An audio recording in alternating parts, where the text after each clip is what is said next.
Hello everyone and welcome to the Fall 2019 Anime Review Edition of What Do You Say Anime?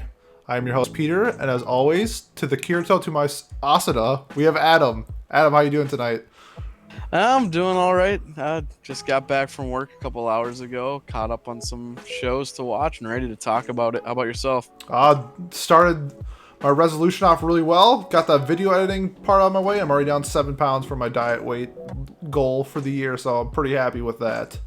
Oh, dang, that's nice. So what have you been doing for your diet then? The basic bland bitch protagonist of food, which is chicken and broccoli for every meal, and then a lot of cardio. So I'm also getting back into lifting weights, but it's like 95% cardio right now. Yeah, I have to start jumping on that New Year's resolution before it gets too late in the year. Yours already started. Mine started. Yeah, I had to do it now, otherwise I'm just gonna delay it. So I'm biting in the butt right start now. In the morning. And like you said, con season's coming up, and I gotta look good. Oh yeah, we're just a couple months away from the first one. I know. I'm looking forward to every single one that's coming up, especially Detour. Can't wait for Detour. I had so much fun last year. That's in April. Detour is a blast. Yeah, I can't wait for that. Like the first week in April? First week in April, April 3rd to the 5th, Minneapolis. Come on down. Yeah. Come party with me and Adam. Yeah, we'll be drinking. Oh yeah. Doing a lot of stuff. So hopefully we'll try to get a panel too if we can. That'd be pretty cool. That would be an amazing goal. I don't know about this year, but I definitely would love to do one. My goal for next year would be to do a panel. That'd be amazing. Like one of the panels I wanted to actually do was like using like nerd culture or otaku culture to lose weight. Yep. Like doing what we're doing, like watching shows like how heavy are the dumbbells you lift, or taking advice from like different like training regimens from like Ahiru Sora, which we'll talk about later, or like Run with the Wind, or any type of like sports show where they have workout regimens, and just putting them to the test, seeing how you can use like your favorite animes to lose weight. I think would be real cool. Yes, that would be a really cool thing to do, and I would definitely be on board with it. But for sure. If people haven't seen, if you're on YouTube right now watching it, we have a new setup for a review. And as we go along, you will visually see what me and Adam ranked our shows on YouTube. And if you haven't noticed, I'm Peter. And I'm Adam. That's Adam. Trying to get the timing down. Yeah, this is my first time getting my camera going here, so I think it's only my second time. Yeah, so now you guys can put a face to the voice, I guess. Yes, really cool. So if you are listening on another source like iTunes or Spotify, I highly recommend you checking out our YouTube channel. It's just What Do You Say Anime. And before we jump into our reviews, I'd like to take a quick second to remind everybody, if you haven't already, vote for our Anime of the Year awards located in the Google Doc below. Yeah, we've already got a fair amount of people who've gone in and voiced their opinions, but if we're about 65 right now, so I'm pretty happy with our results. So 65 is, I think, the exact number of views that we have for our first 2 episodes of the podcast put together. That sounds about right. I'm very happy with our progress, and I'm hoping that as we continue with this podcast, that people see the efforts that we put in, and I just hope to continue the growth of our channel. And absolutely. As you can see from above, we don't keep track of our ratings. Me and Adam's ratings will be displayed as we progress through the show. And you will see on the middle of the screen our first show, which is My Hero Academia, the first core. Now, we are 12 episodes in on the first core. Oh, and I'm going to try keeping it as spoiler-free as possible, but as we review these shows, spoilers are probably going to come out, so just a heads up for anybody that's listening. So if you haven't seen it, you might want to skip it. So let's jump right into the first core of My Hero Academia. Let's do it. Okay, so we just wrapped up. I should say wrapped up, but the final, I think, fight scene of this arc before we transition into what the aftermath happens with the overhaul fight. So how have you been enjoying the first core of My Hero Academia? So the first part was a little bit slow to me. Like the first couple episodes, I think they did kind of like a recap thing going on at the start. Yep. But it picked up speed really quickly and never slowed down, and I loved that. Yes. This season, I thought has been stepping on the gas really fast.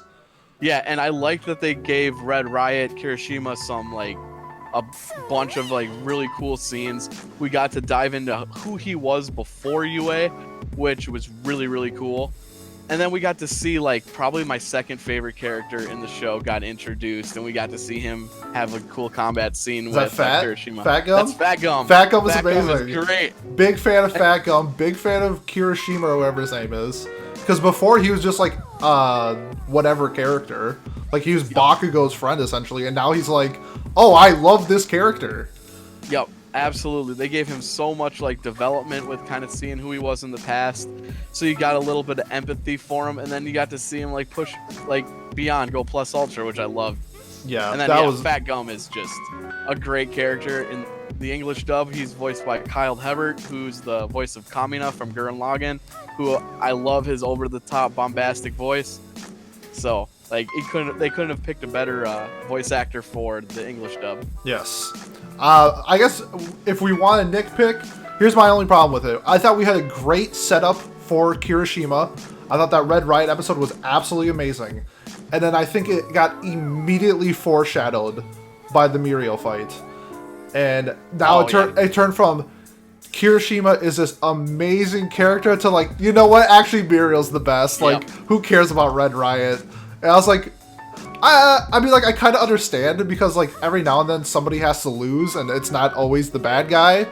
So I like that aspect of the show, but I really don't like how it was overshadowing some, like, amazing character development where, like, one of the things I knock on My Hero a lot is the character development where it's specifically only a few characters that grow, and why I hate Bakugo as a character because he's absolutely trash and never learns from anything.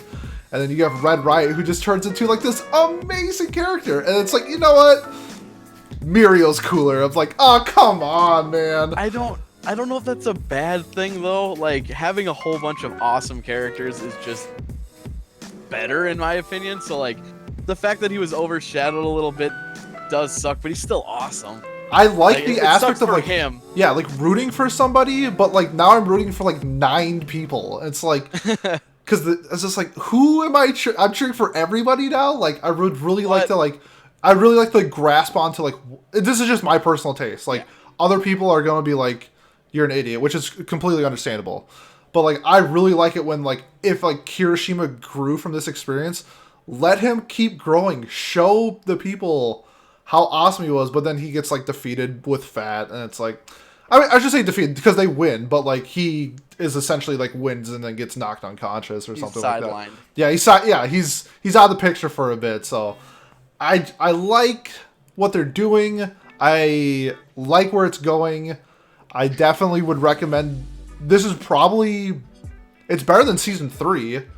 This is probably as good as season 3 fell off a cliff in the second half. Yeah, this is first half of season 3 should have been like the ending to a season, which is really weird to say. Yeah, but like that, the end of or the mid part of season 3, the whole thing with All Might felt like it should have been a climactic finish for a season, not a midpoint. And I think that's what made season 3 feel lackluster, because the ending is so much lower than that climax at the midpoint. So yeah.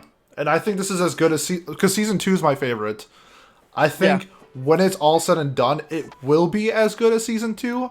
I just think we just what we've seen so far just needs to get drawn out a little bit more. I'd like to see the aftermath of the overhaul fight, that type of thing. So I'm judging my rating personally just based off the first 12 episodes. So with that out of the way, I am giving the first 12 episodes of My Hero Academia... Oh, let me get it on my camera. An 8 out of 10. Adam? I'm giving it a 9 out of 10. Oh, let me get on camera real quick. 9 out of 10. There we go. Perfect. All right. Next, we are going to transition into an Anime of the Year contender. And that's Vinland Saga. Now, Vinland Saga is gaining a lot of steam right now. It is a show only I watch. Adam hasn't seen it yet, so. But I will be picking it up because there's no way I can sit on this one at this point. There's too much hype behind it. So I was talking to somebody earlier today how 2019 for me has personally been the best year of seasonal anime ever. I have 5 10 out of 10 shows, and Vinland Saga is one of them. So I'm already going to show it up on the screen that I gave it a 10. I cannot stress how good the storytelling of this show is. It's brilliant from start to finish.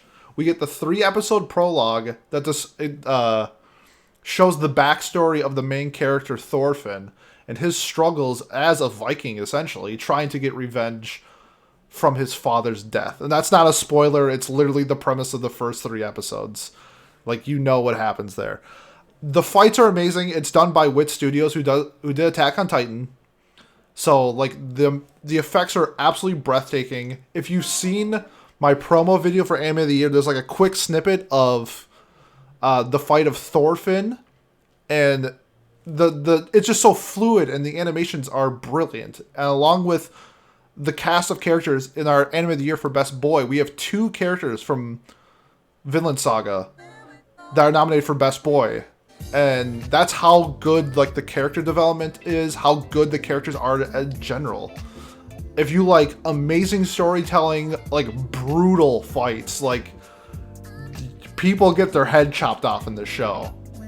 Amazing characters, amazing stories, people you can root for, people you want to see die, people you want to see like thrown in a gutter. This is the perfect show. I can't recommend Vinland Saga enough. I give it a 10 out of 10. Yeah, it sounds like something that, like I said, I have to pick up, because if it's a 10 out of 10, there's no way you can really sit on it. Otherwise, you're just going to go in a pile and you might not ever get to it. So, gotta jump on that soon. I don't want to do any spoilers, but it is one of my top 5 shows of the year.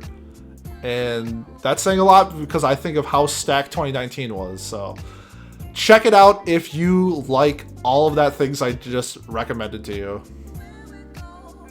All right, moving on to the next one is a show I just finished, and that's The Hero is Overly Cautious. Overpowered, but overly cautious. Overpowered, but overly cautious. There you go. It's a light novel, so it's hard to talk about sometimes. Yeah. So the premise of that one is main character Seiya teleported into an alternate dimension. He has to save the world from some evil demon lord. Typical isekai stuff, but it's basically, to picture the show, it's basically take Goblin Slayer and cross it with Konosuba. You have the seriousness, or the serious character, main character of the Goblin Slayer put into like a comedy that is Konosuba. That's the way I see this, and it's freaking fantastic, and it actually has a really good story to it. And a lot of the times where they use his overly cautious nature, they do it really well, to the point where I don't feel like I'm ever cheated with the way he wins fights. I don't know. What about you? How did you like the series so far? When we had our, I think it was like a mid-season recap episode, I talked about how the show was really enjoyable the first 3 episodes. But my problem was, are they going to keep playing the same joke over and over again? Like, he's overly cautious, that's the punchline. And they kind of changed the tone of the show, which I did not see coming at all. And I thoroughly enjoyed this show, way more than I thought I was going to. I was going into it being overly cautious. Yeah, to be honest though, because like you watch it and like you said, the first few episodes, you get the joke and you're like, okay, this can't continue for 12 episodes. It's not going to be funny. And you slowly start to see little kinks in his armor, and where he kind of does the whole like a shield hero thing where he pretends to be a hard ass, but he has that like heart of gold somewhere deep down there. But they make that into a joke for a good bit of it. But then there's a lot of very serious moments and they drop the overly cautious part for emotional payoff at the end, and it's really good. I thought the last 2 episodes were genius. Like, I loved it. Because to be honest, this show was like a 6 or a 7 the entire season for me. And I thought the last 2 episodes were incredible. I had it at a 7. And then right before we started this, I'm like, I finished the last episode. I need to bump this up to an 8. Yep. And I do want to point out one of the reasons that it was a 6-7 area. That ED is absolute horseshit. It's one of the worst EDs. If we were having like a worst ED category, it'd be on the top of the list. I don't know if it'd be number 1, but it'd be really close to number 1. It's number 1 for me. I can't even look at it. It really hurts my eyes. So what they do is they take the goddess that you see in the picture right there, and she has like a little doll that she made of her, like a figure that's in her room, and they make that like a CG dance like give it a CG Yeah. dance for the ending, and it looks so out of place that because it's CG, it looks nothing like the rest of the show. Which, that's another thing. The art from time to time does drop in quality, but they do a really good job when they're trying with the facial animation. Yes. So it kind of balances out. I think I made notion of that where like they pick and choose where they want their art to be done, because obviously with these shows they're on like a timeline, so they have to like, unless they have a huge budget, they have to like pick and choose. So the scenes that where they're like they're zoomed up to their face and they're like, what? It's like, that's an amazing animation with like her aqua face. But then there's some scenes where like the background characters look like stick people, so you have to pick and choose. But you're not watching the show for, maybe you are watching the show for its art, but like, because there are some parts that are really good. There are some parts that are very, like when they're flying through the sky, there's some like really nice art. So it's pick and choose, which is fine, especially for like a comedy. I don't really care, because that's not the point of like a comedy, is its art. So that's just me. You gave it an 8. I'm also giving it an 8. If you're watching on YouTube, I accidentally spoiled Ab's rating. So the whole time they already knew what it was, so that was my bad. But yeah, I mean, I thoroughly enjoyed this show. It's nominated for an Isekai of the Year, and I think it has a very good chance at winning. Yeah, I do want to give a shout out. There was one episode, I want to say episode 8, actually, where they're inside the goddess realm, and there's a couple random gods that try to stop a spirit ghost. I think it's like a reaper, I think is what they call it. Yeah. From like attacking and like killing people in the spirit realm. But it's really funny because they have Akuma and E Honda ripoffs. Yes, they do. From Street Fighter that just drop in and start like trying to fight this like demon. It's freaking great. It was great. Just like the tiny little things that they do in this show that'll just make you bust the gut laughing. And also, I only watched part of it. I watched the middle section in English, but like there was an entire like there's a character, Valkyrie, who is in the second one. If you're looking at the picture on the screen right now, it's the second one from the left that has a very she has the OP move, yeah, the gates. Yeah, well, there was a couple jokes between her and Seiya that were just all sex puns, and they were fucking fantastic. Yeah, there was a lot of in English. I freaking busted a gut. So if there's I think it's that same episode with E Honda and Akuma in it. So like episode 8 or 9, if you want a really funny listen to that in English, because all the jokes land spot on. I can't talk about the rest of the show because I didn't watch it in English except for that like little section, but it was really good from what I heard. Yeah, I thought the sub was good. I'm sure the dub is fine. So it's great for both people, because a lot of people like watching dubs and subs. So this is one of those shows, and it's a good show, so you should check it out. Yep. Moving on to another show that I think is pretty dang good, Sword Art Online Alicization War of the Underworld.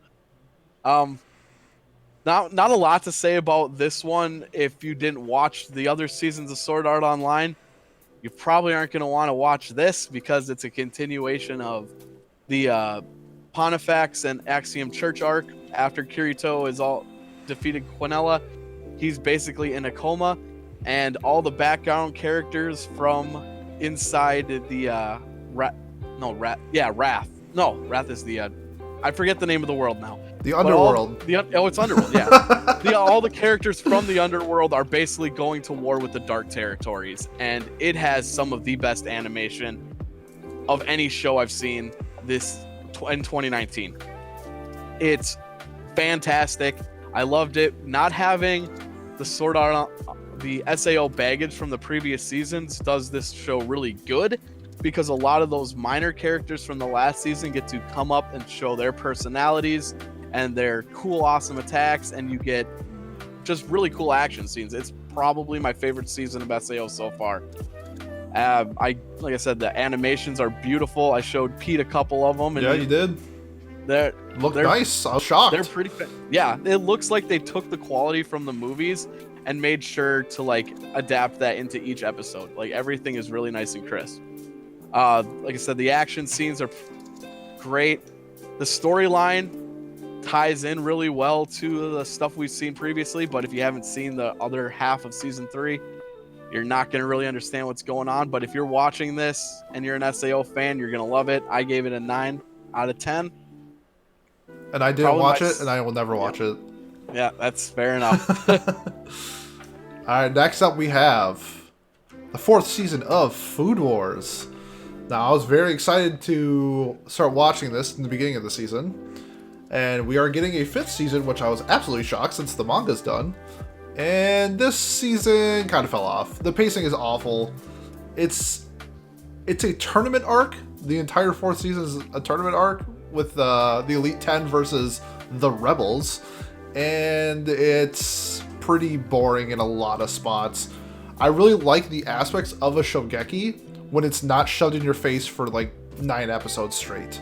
I like it where it builds up to the shogeki, and then it's like a dramatic like win or loss depending on it, and this one is just shogeki after shogeki after shogeki after shogeki after shogeki, and I hate that. It's just too much tournament food war shogeki. So I don't really want to stress on it too much. If you're a fan of Food Wars, you're gonna love it. I still think it's enjoyable. I just don't think it's as good as the other seasons. So I'm giving it a 7 out of 10. And I have yet to watch it. It's on my list, but I'm not in any hurry to check it out. I've seen the other 3 seasons, so I'll watch it eventually. Eventually. Especially before Season 5, which comes out in April, I believe. So next season, we'll get the 5th season. All right. Next, we have We Never Learned Season 2. And this one is following the story of Nariyuki teaching his classmates Rizu, Fumino, and Urika, and basically tutoring them so that they can get into the colleges of their choice. And if you've seen the first season, you kind of know where this is. It's a harem style comedy with like education and teaching as its centerfold, but it's basically them always getting into these very awkward situations and they don't really know how to deal with them, or situations he's not really ready for. They all secretly have crushes on him. It's cute. It's nowhere near as good as the first season. Not even close. I'm very disappointed in that. If you watch the first season, it's enjoyable, but it's nothing like, it doesn't stack up with the first season at all. Yeah, they gave Season 2 started off really well because they started giving each individual girl like either an entire episode or like 12 minutes devoted to not the group, but like one girl. And so I really like that you started to learn more from the other girls. And then down the road where they're at like the school festival, then they all like kind of tied up and come together. And I just don't like bad endings to shows. It ruins the whole show. So this was like, I think this was 13 episodes. The first 10 episodes were very enjoyable. And then like the last 2 or 3 were just so bad. They wrapped up nothing. It's a nisekoi ending. Where, guess what? You're gonna have to buy the manga if you want to know the ending, because I guarantee you we are not getting a season 3 of this show. So, it was one of those things. Just harems never end, and they always have like an open ending, like, hey, buy the manga. So it's like, as us anime only watchers, it's kind of frustrating to see such a terrible. I'm gonna steal a take from Very Sweet. It's a bad ending disguised as a good ending. And I 100% agree with that take. It's one of those shows, like I said, if you watch the first season, watch the second season, just if you're curious, it's worth giving it a watch. But after seeing the way this ends, I don't know if I'd recommend someone just pick up the show if they actually want something conclusive, because you're not going to get it. I really hope Quintessential Quintuplet's second season does not end up like this, but I'm going to guess it's like going to. They're gonna need, if they're gonna do that, they need a 3rd season of Quintessential Quintuplets. Yeah, and unfortunately, I'm so mad I got spoiled for me. I read it, so I'm okay with the way I found out, but I feel bad for you because you found out from Twitter how that ends. Yeah, right? and my girl didn't win, so I'm not gonna say who my girl is, but my girl did not. It was we had the same girl. Yeah, but I don't hate that ending. Like, that was one of those shows, except for maybe one of the sisters, I would have been okay. In this one too, I'd have been happy if any of them won, actually. Like, I had a personal favorite, but like at least you could have given me a conclusion. Yeah, for sure. I thought it was between But, two girls in this show because yeah. if Sensei is not in, people like pick her as like best girl. Like, you're crazy. She's a terrible character, but it is what it is. Okay, let's just get to the ratings since we got a couple other shows to go through. I gave it a 6. Adam? I gave it a 6 as well, I believe. Yeah, Yes, I gave it a 6. You gave it a 6. So it's hard to recommend because I like the first season a lot, and it just ends terribly. That's like what it comes down to, unfortunately.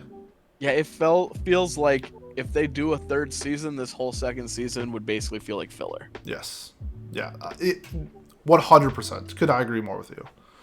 All right. Next up, we have a show that only I watched, and it's Beastars. Oh, this way.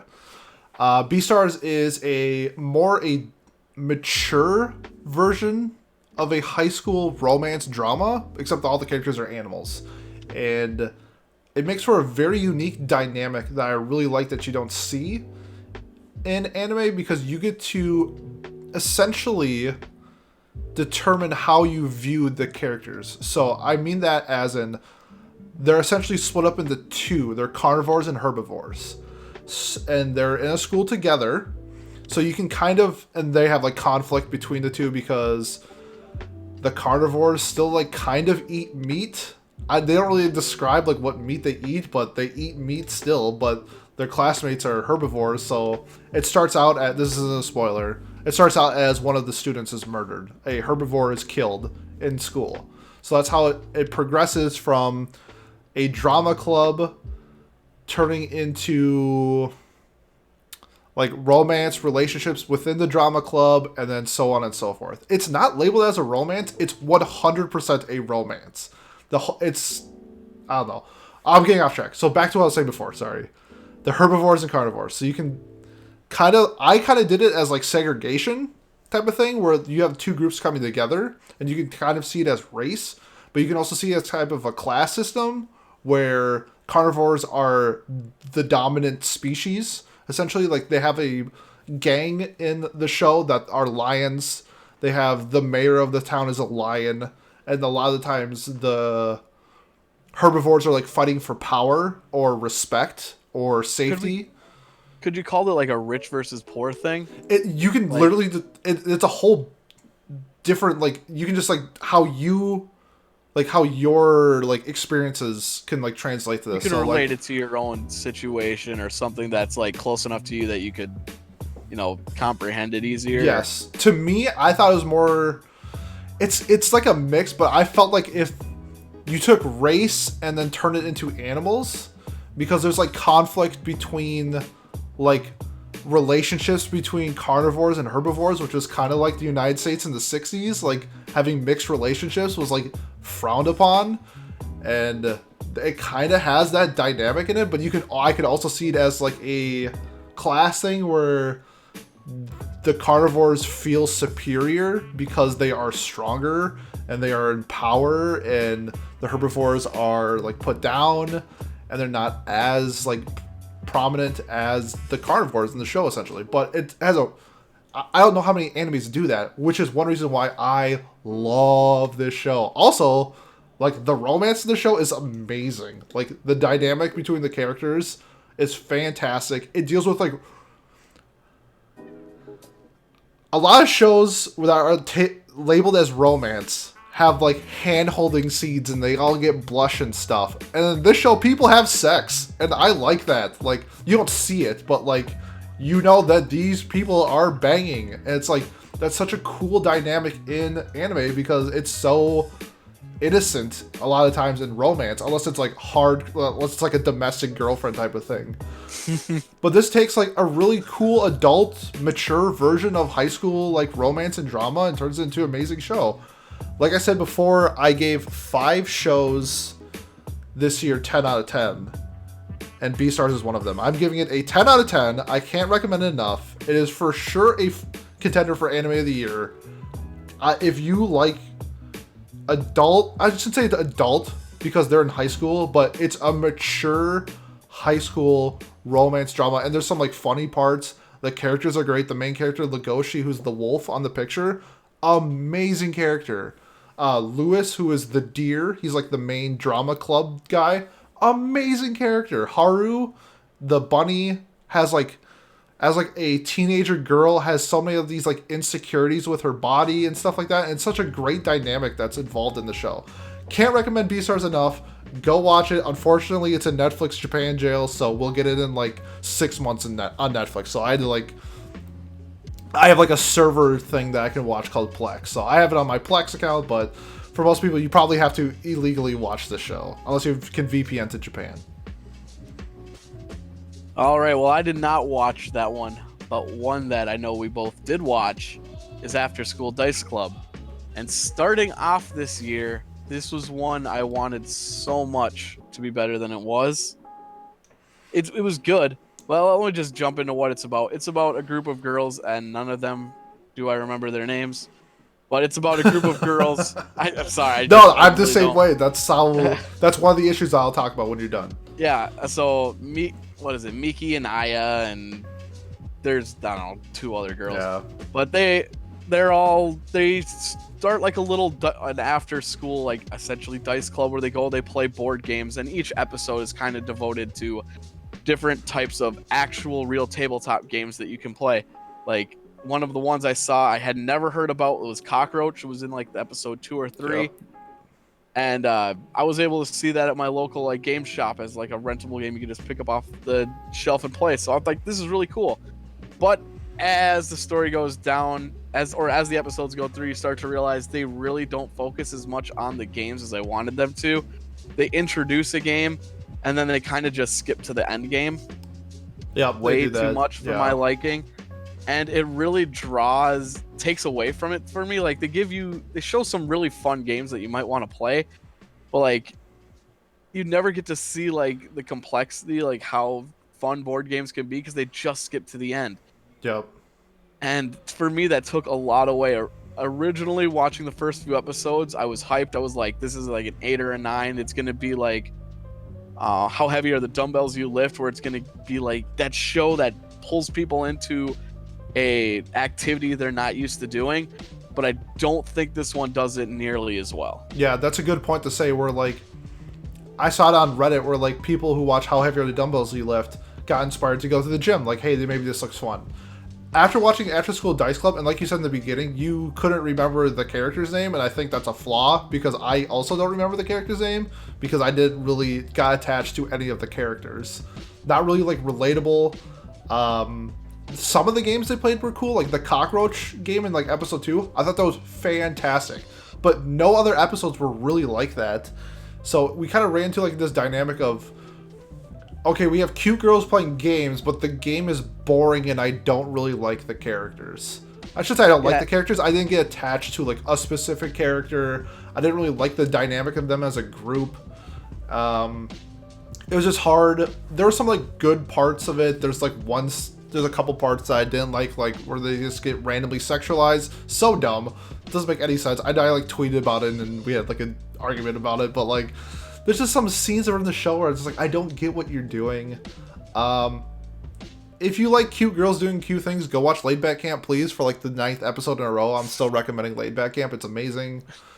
Please go watch that instead of After School Dice Club.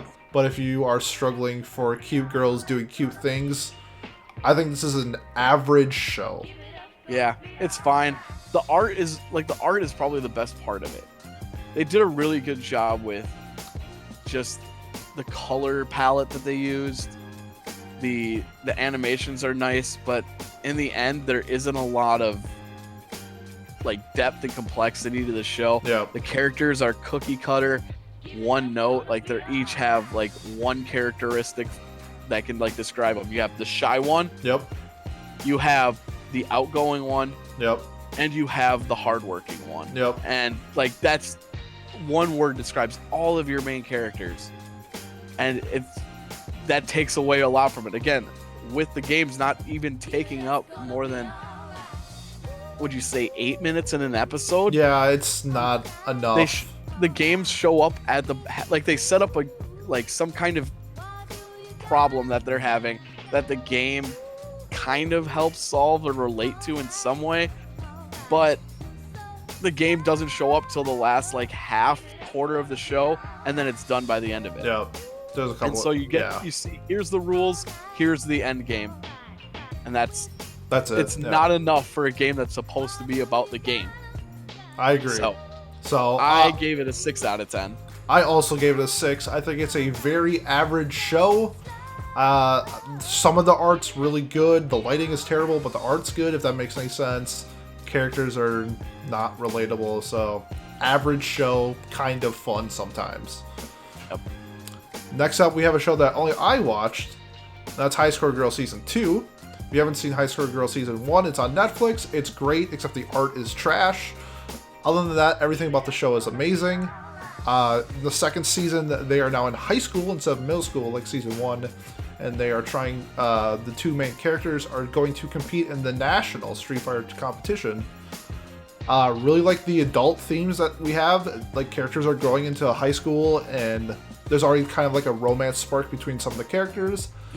And they definitely take a high school approach to it, of how they act and how mature they are. And I thoroughly enjoyed it because they're selfish and they're immature and they only want what's best for themselves. And I thought it was very well expressed, and then they learn from those, like, quote, mistakes that they made were trying to get in a relationship with somebody, along with trying to, like, have a goal of being, like, a professional Street Fighter player type of thing. So, a whole great dynamic. The cast is amazing.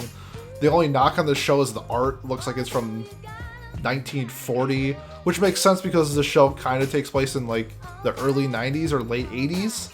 So I'm okay with it. I wish it looked a little better, but I know that's how the manga is adapted, so I can't knock on that since that's how the manga looks. But if you're a fan of, like, gaming with, like, really good comedy and romance, I highly recommend you checking out High Score Girl and checking out Season 2, which is another show in Netflix Japan Jail.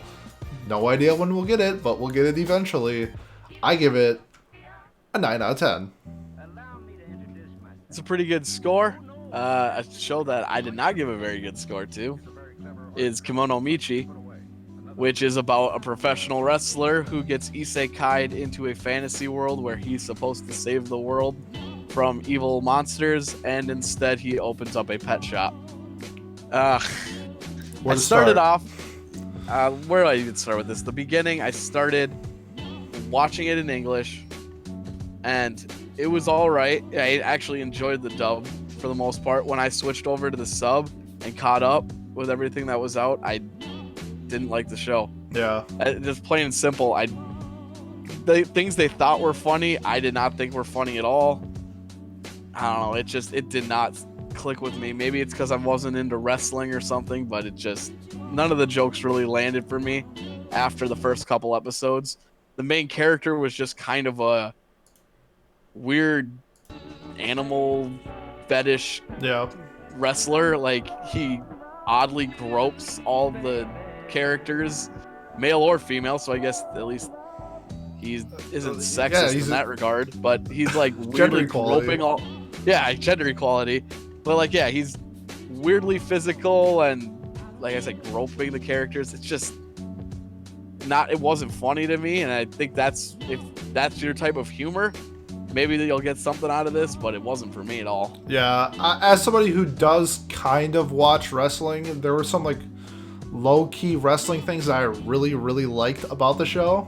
For instance, in the last episode, not really spoilers, but they put together, like, a tournament, and how they put the card together, like, they have, like, 5 matches, how they put the card together made perfect sense for, like, a real wrestling show.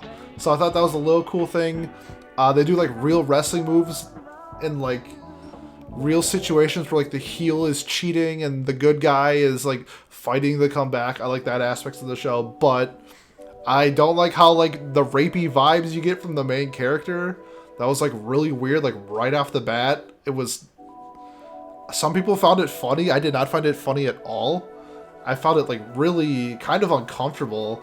Yeah. Some of the side characters I liked a lot, but one of my anime gripes is I don't like shows where the side character is better than the main character. And I think there's like 2 or 3 side characters that I liked way more than the main character. So that took it down a couple notches. There's some of the comedy is good. Some of the fight scenes are good. I'll say good because it usually always ends in like a German suplex. So there's no really like complexity to the matches that they have in the show. So that took a knock off of it, but some of the characters are good, some of the art's good, some of the comedy is good. So I thought it was like a average show. I was somewhere around the same thing. I gave it a 5 out of 10. It's watchable. It's watchable. I gave it a 6. I think I watched one episode of the dub, and if you're looking for like a new dub to watch, this is fine, I guess. I don't know. It's really hard to like recommend, but if you're like a fan of wrestling, maybe. Other than that, I don't know. Watch something better. This is not that great. Yeah. All right. Next up, we have a show only I watched. It's on Funimation. It's called No Guns Life. A few things I like about No Guns Life. I watched it in sub. One of my favorite voice actors does the main characters. He plays Yami in Black Clover. So I love like the voice acting of this rugged, tough dude with a gun for a head in a torn down world, I'll put it that way, where you get like androids and stuff. It's like Ghost in the Shell standalone complex is the best way to describe it. Has some like comedy in it, has some like really good action scenes. It's done by Madhouse, which is one of the best animation studios in the game right now. Has a really nice, compelling story. It's a 2-core show, so this is the first season or core. I thought it ended really bad, but I thought the first like 10 episodes were really enjoyable.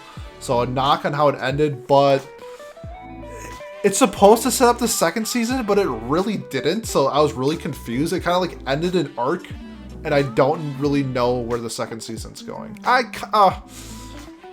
kind of know where the second season's going, but it's not like defined like, all right, now we're gonna go do this, but it's just like, all right, it's over. So a knock on it, but like I love the art, I love the voice acting in the show.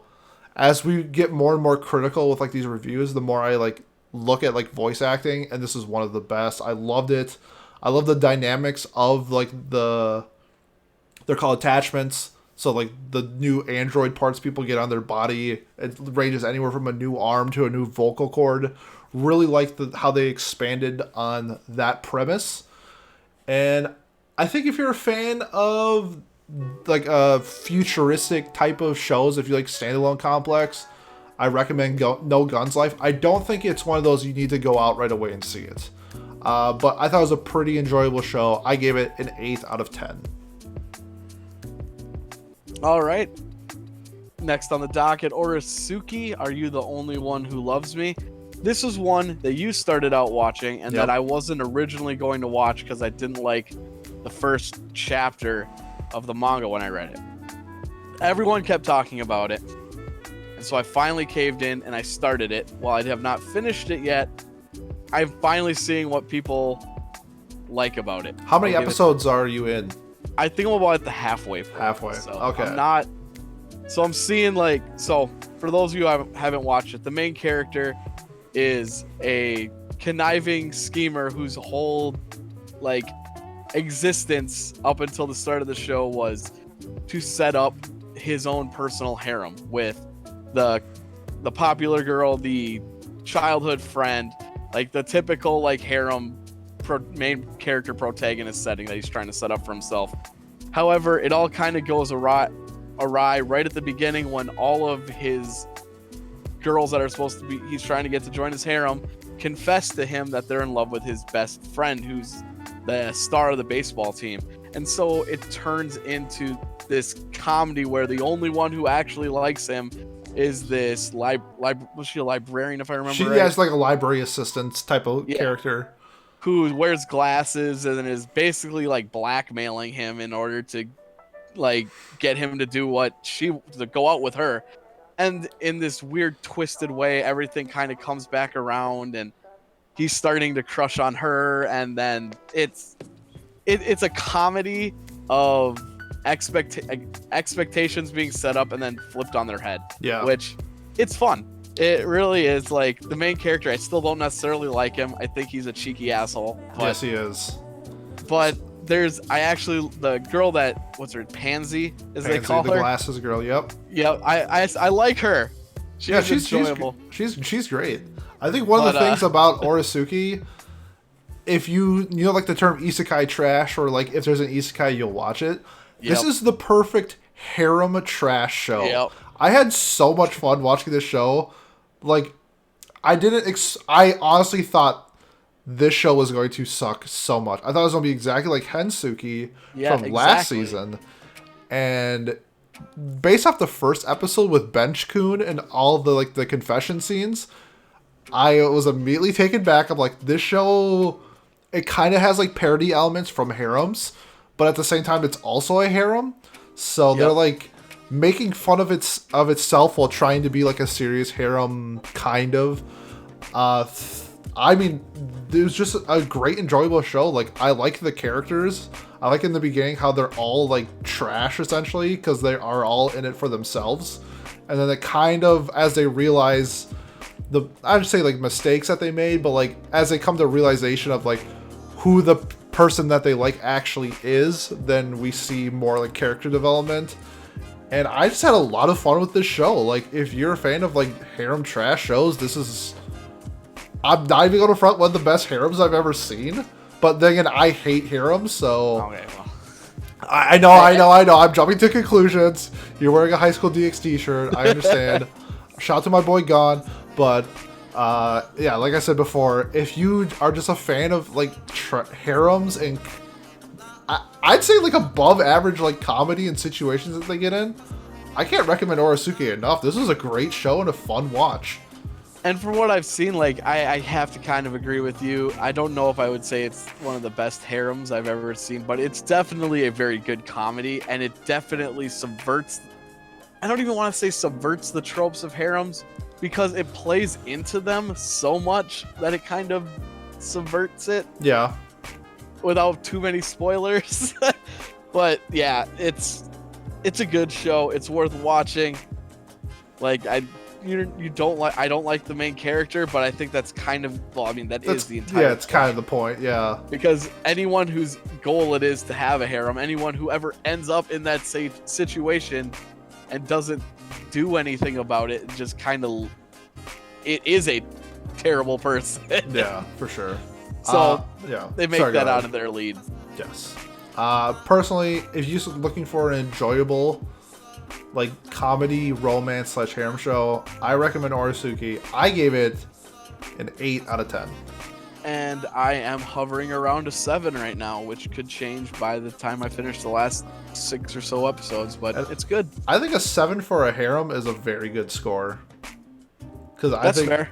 Yeah, most harems aren't out there doing anything like stupendous or like exceptional. They're just kind of fun popcorn flicks that you're done with in 12 episodes. So 7 would be a very high score for a harem. Done in 12 episodes. I just wish they would actually finish a harem with like a concluding ending, but yep. Good luck with that one. Yeah, good luck with that. Yeah, for sure. All right, next one is a show that only I watched, and that is Kono Oto Tomare Season 2. And now that I started Sound Euphorium, because I kind of described the show as Sound Euphorium, it's kind of like Sound Euphorium. A lot more comedy than Sound Euphorium, a lot less drama. So if you're looking for a funnier, less drama Sound Euphorium, I recommend Kono Oto Tomare. It's not done by Kyoto Animation, so the visuals aren't as good as it, but I love the group dynamic. It's a smaller group of people, it's like 7 or 8 in a music club. They have the main character and the other characters are a great dynamic with everybody together. If you're a fan of like music, comedy, there's like hints of romance, but it's more just like shipping. This is a great show. I love the music in the show. It's wonderful. It's all original. It's the instrument they play is the kono, which is like the best way I can describe it is a laid down harp. So it's like harp style group play. Lots of like orchestra hall type music, but all in this kono related instrument. It's on Funimation. I don't think it has a dub. I think it's getting a dub. I'm not entirely sure, but both seasons are on Funimation. I gave season 1 an 8, which I thought was a really good show, and season 2 is even better. I'm giving it a 9 out of 10. Wow. All right, moving on from music over to sports, we have Ahiru no Sora. The premise of the show is a short kid who loves basketball, starts off his first year at high school, and decides he's going to join the basketball team, but it is filled with a bunch of hardened delinquents who have no interest in basketball whatsoever. But his hard work and determination slowly starts converting them over to actually giving a crap and trying and playing basketball, and they find they actually really like it. It's an underdog tale about, just about the sport of basketball, trying to get all the way to the inter-high and win the big inter-high tournament at the end of the year. The main character is kind of a ditz, but he's like I said, he loves basketball. He's willing to give it 100%, even if he's absolutely terrible at the things he does, like fighting, or whether that means he has to get naked and do sprint drills in order to get them to join the basketball team. He's 100% dedicated to doing it. It's a great game. It's not along the lines of Kuroko no Basket, where you had like superpowers and like special moves and everything. You do have people that specialize in things, but it lands a lot more closer to realism than, like I said, Kuroko no Basket. You're watching the show, if I remember right. I'm watching it. I'm caught up to date with it. Yep. I like, more than anything about this show, because it's 50 episodes, so I think we're only a fourth of the way through right now. So they're definitely setting us up for a 50 episode show. So you have to be a little patient, because I thought the first few episodes were a little slow, which makes sense. I really like the characters involved with it. The two brothers are amazing. The main character is fine, I think. I like his aspirations and his drive and his determination and everything like that. He's foreshadowed by the two brothers, which is okay. Because I think just the two brothers, I just like their dynamic of like rough and tough basketball players, and this guy's just like, I'm small but I want to be good type of thing. I'm a basketball fan. Anything with basketball I'm going to watch. This is more like Slam Dunk than Kuroko no Basket. I think down the road this is going to turn into an amazing show. Right now I think it's good.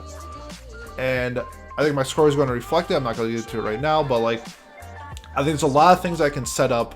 We recently got introduced to like their team manager, so we got a new dynamic with the manager involved with that. I think we're getting a coach as well, like pretty soon, because they are essentially self-teaching themselves / the managers teaching them how to play basketball type of thing. So really excited to see where it goes from here. If you're a fan of basketball, you're gonna like this show. If you're not a fan of basketball, you're probably not going to like the first 12 episodes that are out right now. I'm gonna be completely honest with you. It's a little slow, and we're not getting a whole lot of basketball. If you're a sports anime fan in general, you know if you like sports anime, it's a pretty you're pretty obvious if you're that type of person. I think you'll love this show. If you do end up watching this show and wanting another show to watch, this follows a very similar trajectory as Yowamushi Pedal, which is one of my favorite animes, at least the first couple of seasons of all time. I love it. It's my favorite sports anime I've watched. And like I said, this seems to be following that same trajectory. I absolutely love the pacing of this series. I think it's perfect for a 50 episode show. It'll probably hit about episode 50 and we'll be in the middle of a tournament. So we'll probably need an entire second season for a tournament, but I'm okay with that. This is one of my favorite shows of the season. I just think do you want the slow burn? Because this is going to be a slow burn. Yeah. I think it's going to end great. I like where it's going, but can you muster? Are you okay with just people talking about basketball instead of playing basketball? And if you are, you're going to like the show. And if you get bored from sports animes, you will probably drop this after episode 3. So I recommend this if you are a sports anime fan. If you're on the fence, you're probably not going to like it. And if you have no interest in sports, you will probably hate this show with a passion. So, oh, sorry, go ahead. I say I don't know if you'd hate the show, but I'm gonna say, for the most part, like this is right up my alley. Sports anime fans will love it. 8 out of 10 for me. And I also gave it an 8. I think it has the trajectory of being even better than an 8. I like the slow burn shows. I like that it's 50 episodes. So I'm just looking forward to more when we get it. Yep. Next up, we have the show I watched, Dr. Stone. 24 episodes. I think it's like only on Crunchyroll. And if you like Bill Nye the Science Guy, you are going to like Dr. Stone. Post-apocalyptic world where people are frozen in stone, and then after 3,700 years, the main character Senku is broken out of his shell and starts figuring out how to break other people out, and then civilizations, so on and so forth, learning how to make materials from scratch, essentially. And he's like this super kid genius. So of course he has like this Deus Ex Machina where like of course he knows how to solve every problem because he's so smart, which is fine because I like him a lot as a character. He's nominated for Best Boy for the Anime of the Year awards, and I think he has every right to be so. So it's 24 episodes. The first 12 episodes I liked. I thought it was a very good show. The second half was absolutely brilliant. What a genius second half. I love the world building.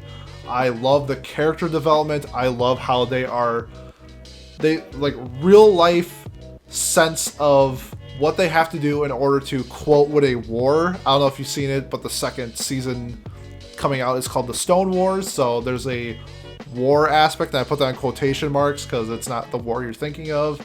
It's still like action and stuff like that, and people are probably going to get killed, but it's not like a shoot you with guns type of war type of thing. But I love Dr. Stone. I cannot wait for the second season. I love everything about it. I love the side characters. Chrome, who's like his lackey slash assistant, is such a ditz and a dumbass. And then I just grew to love him. And then like the little girl who wears like a pumpkin for a head, fantastic. The badass girl character is amazing. I cannot recommend Dr. Stone enough. Watch it before Stone Wars comes out. I give it a 9 out of 10. And that is one I did not watch, so I do not have a rating for that one. And I think when you see people like cosplay as Senku, I think it's one of the best cosplays. His hair is insane. It's so over the top. Just a great show. The animations are a little funky. I love them. But I know a lot of people who don't like the animations to this show, but I think it's genius. Like, literally the second half of the show is a 10 out of 10. The first half is like a 7 or an 8, so that's why I gave it a 9. But my god, the last 12 episodes of Dr. Stone are fantastic. So I highly recommend anybody who likes... It's not really that action-based. It's more like world-building, adventure, character-building type of show. Alright, moving along to our second to last one on our list of shows we watched. Didn't I say to make my abilities average in the next life? This is another isekai where the main character dies and is teleported and reincarnated into another life. She asks to be of average power, but it kind of works as like a cursed monkey paw because she ends up being way more powerful than she intended. And I'm not going to spoil you for why. That's kind of like partway through the show they explain how it happens. But because she's so overpowered, she keeps getting pulled along into these over-the-top missions and story arcs that involve her just having to save the day with her overpowered nature. And she doesn't want anything to do with it. She just wants to be a normal, regular-ass girl. The show's funny from time to time. It's not... It's one of those shows where if you're looking for an isekai comedy, you could do worse. Like, I don't have a lot to really say about it. I really like the characters aren't very memorable in my opinion, but maybe some people disagree. I liked the healer. Pauline. Pauline was a fantastic character because she's a hustler.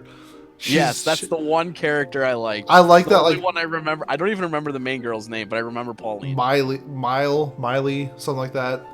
Miley Cyrus. Kind of. I'm gonna do like a kind of Adele. minor spoiler, but like why I liked Pauline so much is that the main character essentially invents Nendroids in this other world, and then Pauline's like, yo, I can make a bunch of money selling this shit, and so then she does, because she's like a poor merchant.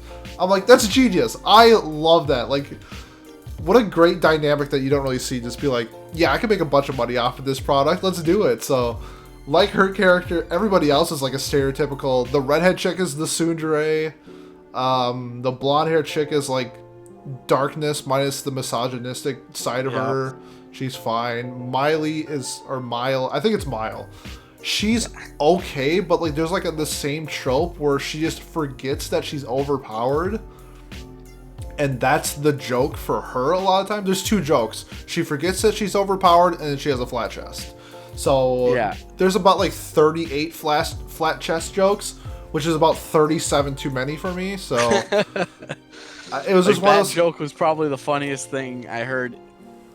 Besides, like maybe in the first couple episodes, there might have been a joke I laughed, but but your joke right there was better than most of the show, in my opinion. But so I like one of the characters, but this kind of be weird to say. I like them as a group, so if they're all four together, they're fine. Individually, I like one of them. The art in the show is not that bad, but like the story is whatever. Like you can literally, from episode 1, you can literally tell where it's going. There's no out of nowhere surprise type of things. It's like same trajectory as every other average isekai show. Once again, if you're looking for cute girls doing cute things, watch Laid Back Camp, for the love of God. I cannot stress that enough. Sorry, had to do it. Not enough people watch it. It's amazing. But I don't think we have to talk too much about this. I gave it a 6. What did you give it? A 6 as well, I think. It was a little bit better than Kemono Michi, in my opinion. Like this one, I could see myself sitting down and actually watching episodes for, but if, like I said, if there's another isekai out there that you think is better in most situations, it probably is. This is pretty just run-of-the-mill average. I 100% agree. It's in line with all those other average isekai shows you've ever seen. If you're isekai trash, sure, you'll probably like it. If you're just looking for something else, I don't recommend it. It's just an average show. But you know what I do recommend? What's that? The last show on our list that you're going to talk about? Yes, welcome to Demon School. How do I pronounce that? Iruma-kun. My god, this show came out of nowhere for me. Oh, it's so good. Okay, so this is how much I like this show. It's only 13 episodes in. I've already added Clara as one of my favorite characters of all time. That's how much I like the show. It's only 13 episodes in. She's amazing. Just like the whole dynamic of the entire class. Of like how the first episode, because the main character is human, but he lives in a demon world. And how he wins like the first fight against Asmodeus, I think his name is. Genius. Absolutely genius. I love this show.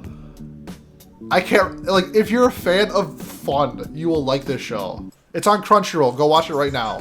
Yeah, I gotta spill on this one, because of a lot of these shows we've talked about, I've kind of just been on a lot of them. Some of them I really, really loved, like SAO and the hero is overpowered. But this is the one that came out of nowhere. But from the moment you finish the first episode, you know this show is good. I was hooked like 12 minutes into episode 1. That's how much I liked it. So Iruma is essentially, like you said, he's a human living in a demon world, but he was living with parents who were the worst types of people. Yep. They made him do absolutely everything. And because he never learned to say no, he's always getting roped into things by being the yes guy, which I'm sure everybody at some point has known someone who you can ask to do something and they'll always do it. That is Iruma here. Yep. And he ends up getting sold to who is it, the head of the... Like the principal of the school type of thing. Yeah. It's like the headmaster or something. Yeah, the headmaster of a demon school who wants a grandson. So he just buys him and he's like, you're going to be my grandson. I'm going to shower you with gifts and love and affection. Something your parents never did. And you're not going to say no because that's not in your personality. And because he's been like living this like horrible life, he's learned to avoid danger at an impossibly miraculously good level. And that's just how he survives here, is he has miraculous dodging abilities. Yeah, if I put it like, ends up just stumbling his way through everything. It's great. If it was like a My Hero quirk, his quirk is he can dodge things. That's it. And that somehow just makes him stumble upon like getting what we said, Asmodeus, like loses the duel because he can never hit him and ends up like accidentally like German beating suplexing him. Yeah. Yeah. So he ends up becoming like enslaved to him, and Asmodeus sees him as some kind of like combat guru, and he worships the ground he walks on. Yeah. And then we have best girl Clara, who just loves fun. She's just a child at heart who just wants people to love her. She, like, not like sexually love her, but like just to have friends. She just wants to have fun. She wants friends, and she wants to have fun, and her personality reflects that.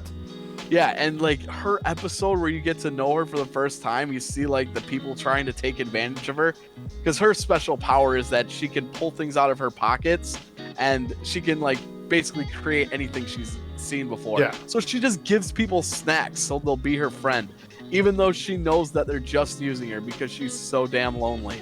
And it's so sad, but she's so genuine that she's perfect. I love Clara. Everything about her is great. Her personality is great, but her voice actress is amazing. Oh my god, this is like, it's hard to describe because it's like, hey, we have like all these legendary voice acting. Like Okabe from Steins Gate is like my favorite voice acting of all time. And this is like, I am enjoying it just as much as Steins Gate. Like, I don't know how could you word that without sounding ridiculous? But that's how much fun I'm having with this show. And how much I enjoy Clara. I love the dynamic of Iruma. I love how Asmodeus is like, he sees him as a guru, but also as a friend, and also as like a master, and as like a deity or a god of like, he beat me, this guy must be amazing, I love him. It's like just so fun. And then like the student council president who's like obsessed with manga. Because she can't read it. She thinks it's some kind of secret tome from the human world, but she's just reading a freaking romance manga. A romance manga, yeah. It's just so good. And honestly, like, I wish I could include this in this year's Anime Awards, but it will definitely be in next year's. This is going to be nominated for like 8 categories next year. I can guarantee you that already. I love this show. If you like fun, you should watch this show. I would recommend it to anybody. The only reason... Oh, sorry, go for it, sorry. I kind of want you to pull up a clip. I know this is really out of the blue. See if you can pull up a clip. I'm not going to do that. Voice act. Okay. I was just like, if you could let them just hear her too voice. clickety-clacky with my keyboard and mice and everything like that. Right. So, how about this? Instead of me pulling up a clip, just go watch it. Everybody just go watch the first episode on Crunchyroll. I know you have Crunchyroll. In that first episode though. She's in what, the second or third, right? She shows up in like this. I think it's. Go watch 3 episodes of the show. If you don't like by the third. If you don't like this show, give me your Venmo and I'll give you $5 because I guarantee you will like this show. That's how much I recommend the show. Yeah, it's so good. And the art. I actually love the art to it. I do too. Like I still don't know what it is. I want to compare it to like a Western cartoon. I think that's a very good way to say it. But it does so much more than Western cartoons do in terms of just like, I don't know how. Because I can't really explain it. I was originally put off from this show because of its art. That's literally why I didn't watch this show, and I was an idiot because this show is amazing. Yeah, it's absolutely one of my favorites. It might be my favorite show of the season so far. It's up there, and it's 23 episodes, so we're only reviewing the first core. So we still have, I think the 14th episode came out on Saturday, or the 13th or 14th, so we have like 10, 11 episodes left. So, with that being said, I'm rating it a 9 because it's not finished. I think when this show is all said and done, it will be an easy 10 out of 10. Couldn't agree more. 9 out of 10. Once it's, at the trajectory it's going, it'll be a 10 out of 10. So that's going to wrap up our review of Fall 2019. If you are watching on YouTube, you can see above our Twitter and our Twitches. If you want to follow us on Twitter, that'd be great. If you want to support the podcast financially, give us your Twitch Primes or something. Mine's Don't Sweat, Abs is Fatal Otaku. It'll help us out. I know I wouldn't mind getting a Twitch Prime and maybe upping my equipment. So if you want to support us, that'd be great. Otherwise, just thank you for watching in general. Once again, please vote for Anime of the Year. The Google Doc will be below, and it'll take you it'll take you 3 minutes to fill out. So yeah, there's not a lot of time left. So by the time you're hearing this, there's we have 12 days. 12 days left. So just under 2 weeks from the day this episode's recorded. Might not be the day it actually goes up on YouTube. January 18th is the last day of voting.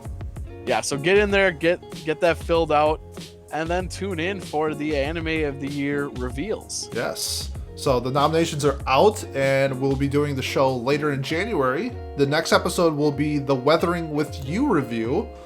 Yes. So looking forward to that. We will be seeing that on the 16th of January. So be looking forward to that. Hopefully everybody has bought their tickets. If you haven't, and you are in the United States or North America, go to Fathom Events, and you can buy your tickets there. Me and I will be singing in Minnesota, along with my girlfriend, who will be doing the podcast. So that's she's going to join us. Awesome. She's going to join us. So she did our Tomare review, which she gave a 6, and I almost broke up with her. So. Wow. So don't go that far. No, I'm just kidding. So looking forward to that. Once again, thank you again for watching. I hope you liked the layout that I tried to put together. If you hated it, let me know. If you like it, let me know. I'm always trying to work on ways to improve the stream and the podcast and the visuals, everything that goes along with it. So thanks again. Thank you guys for joining us. Have a good one.